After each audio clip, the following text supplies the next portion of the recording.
Hi అండి. ఈరోజు మనం చెప్పుకోబోతున్న చక్కటి కథ కర్మ పరిపాకం జాతక కథ. బుద్ధ భగవానుడి కాలంలో అనాథ పిండకుడనే వైశ్యోత్తముడు ఒకడు ఉండేవాడు. ఆయనకు బుద్ధుడి యందు అపారమైన భక్తి. ఆయన జేతవనంలో 54 కోట్లు ఖర్చు చేసి గొప్ప ఆరామం కట్టించాడు. ఆయన విధిగా రోజుకు 3-4 సార్లు బుద్ధ భగవానుని చూసి వచ్చేవాడు. ఎప్పుడైనా బుద్ధుడే తన అనుచరులతో సహా ఆయన ఇంటికి భిక్షకై రావడం కూడా జరుగుతుండేది. ఈ అనాథ పిండకుడికి 7 అంతస్తుల మేడ ఉన్నది. దానికి 7 ప్రాకారాలు. వాటిలో మధ్య ప్రాకారం మీద ఒక క్షుద్రదేవత తన సంతానంతో సహా నివాసం ఉంటూ ఉండేది. ఈ దేవతకు బుద్ధుడంటే బొత్తిగా పడదు. ఆయన తాను ఉండే ఇంటికి అప్పుడప్పుడు వస్తూ ఉండడం ఆ దేవతకు ఎంత మాత్రం నచ్చలేదు. ఆమె మానవ స్త్రీ రూపం ధరించి అనాథ పిండకుడి ఖజానాదారు వద్దకు వెళ్ళి, ఈ ఇంటికి బుద్ధుణ్ణి ఎందుకు రానిస్తారు? అటువంటి వాడు గడపలో అడుగుపెట్టడం ఇంటికి చెరుపు అన్నది. ఖజానాదారు ఆమెను తిట్టి పంపాడు. తర్వాత ఆమె అనాథ పిండకుడి కొడుకు దగ్గరికి వెళ్ళి అదే విధంగా మాట్లాడి అతని చేత కూడా తిట్లు తిన్నది. చేసేది లేక అప్పటికా క్షుద్రదేవత ఊరుకున్నది. అనాథ పిండకుడికి ఖర్చు నానాటికి హెచ్చిపోయి రాబడి తగ్గిపోతున్నది. ఆయన వ్యాపారం ఏమాత్రం చూడడం లేదు. ఇది కూడా ఆయనకు ఇతరత్ర నష్టం కలిగించింది. సాటి వ్యాపారస్తులు ఆయన వద్ద 18 కోట్ల సొమ్ము అప్పుగా తిప్పుచ్చుకున్నారు. దానిని వాళ్ళు తిరిగి ఇవ్వలేదు. ఆయన అడగనూ లేదు.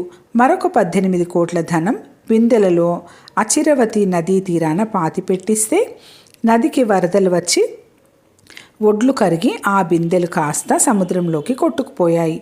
వీటి ఫలితంగా అనాథ పిండకుడు పేదవాడైపోయాడు. ఆయన భిక్షువులకింకా భోజనాలు పెడుతూనే ఉన్నాడు. కానీ వెనుకటి విందులు ఇప్పుడు లేవు. ఒకనాడు బుద్ధ భగవానుడు అనాథ పిండకుడితో, ఇంకా దానాలు చేస్తూనే ఉన్నావా అని అడిగాడు. అనాథ పిండకుడు ఎంతో ఆవేదన పడుతూ, స్వామి, దానాలైతే చేస్తూనే ఉన్నాను, కానీ నేనిప్పుడు దానం చేసేది గంజి మాత్రమే అన్నాడు. బుద్ధుడు ఆయన బాధ గమనించి, విచారించకు నాయన, హృదయం మంచిదిగా ఉన్నంత కాలము చేసే దానం గంజే అయినా అది కూడా తప్పకుండా మంచిదిగానే ఉంటుంది అన్నాడు ఓదార్పుగా. అనాథ పిండకుడు పేదవాడైపోయాడు కనుక ఇప్పుడు క్షుద్రదేవత ధైర్యంగా ఆయన వద్దకే వెళ్ళి, ఏమయ్యా, ఈ బుద్ధుణ్ణి ఎందుకు చేరనిస్తావు? హాయిగా నీ వ్యాపారం చూసుకో, పోయిన డబ్బంతా తిరిగి సంపాదించుకో. నేను మీ ఇంటి 4వ ప్రాకారం మీద ఉండే దేవతను, నీ మంచి కోరి చెప్తున్నాను అన్నది. అనాథ పిండకుడు ఆమెతో, తక్షణం నా ఇల్లు వదిలి వెళ్ళిపో అన్నాడు కోపంగా. పోక కూర్చుంటాననుకున్నావా ఏమిటి? ఇంతకన్నా మంచి ఇల్లే దొరుకుతాయి అంటూ ఆ క్షుద్రదేవత అప్పటికప్పుడే తన పిల్లల మూకను వెంటబెట్టుకొని అనాథ పిండకుడి ఇల్లు విడిచిపెట్టి వెళ్ళిపోయింది. కానీ ఆమెకు ఎంత వెతికినా అంత మంచి ఇల్లు మరొకటి దొరకలేదు. అటువంటి ఇల్లు వదిలి వచ్చినందుకు ఆమెకు పాశ్చాత్తాపం కలిగింది. కానీ విడిచి వచ్చిన ఇంటికి తిరిగి ఏ ముఖం పెట్టుకొని పోవాలో తెలియక ఆమె గ్రామదేవత సలహా కోసమై వెళ్ళింది. ఆ ఇల్లు విడిచి రావడం నీదే పొరపాటు. మళ్ళీ అక్కడికి వెళ్ళాలంటే ఒక పని చెయ్యి. అనాథ పిండకుడికి వర్తకులు 18 కోట్ల బాకీ ఉన్నారు.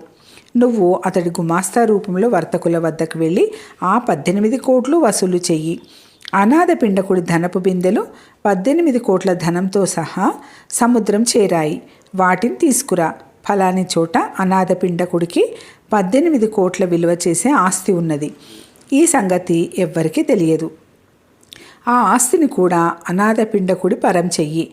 ఆ తర్వాత ఆయన వద్దకు వెళ్ళి క్షమార్పణ చెప్పుకొని తిరిగి రానిమ్మని అడుగు అని గ్రామదేవత సలహా ఇచ్చింది. క్షుద్రదేవత ఆ ప్రకారమే లోకులు ఇవ్వవలసిన 18 కోట్లు వసూలు చేసింది. సముద్రంలోని ధనపు బిందెలను తెచ్చింది. వాటితో పాటు 18 కోట్లు విలువ చేసే ఆస్తిని కూడా అనాథ పిండకుడికి ఇచ్చి, బాబు, నాకు బుద్ధి వచ్చింది, నన్ను క్షమించి మళ్ళీ మీ ఇంట ఉండనివ్వండి అని బతిమిలాడింది.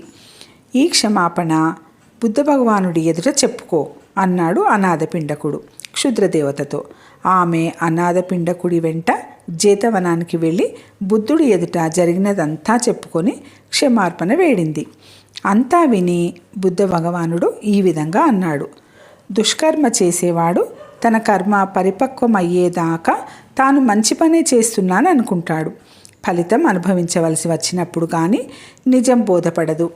అదేవిధంగా సత్కర్మ చేసేవాడు కూడా తన కర్మ పరిపక్వం చెందేదాకా తాను చేస్తున్నది దుష్కర్మ అనే అనుకోవచ్చు. అతనికి కూడా ఫలం అనుభవించినప్పుడే నిజం తెలిసి వస్తుంది. మొదట చెప్పిన మాటకు ఈ క్షుద్రదేవతే నిదర్శనం. ఈమె కూడా చాలా మంచి పని చేస్తున్నాననే అనుకున్నది. రెండవ దానికి నిదర్శనం ఈ అనాథ పిండకుడు. ఈయన తాను చెడ్డ పని చేస్తున్నాననుకుంటూ ఎంతగానో విచారించాడు. కర్మ పరిపాకం అయ్యాకనే ఇప్పుడు ఎవరిది సత్కర్మో ఎవరిది దుష్కర్మో బయటపడింది.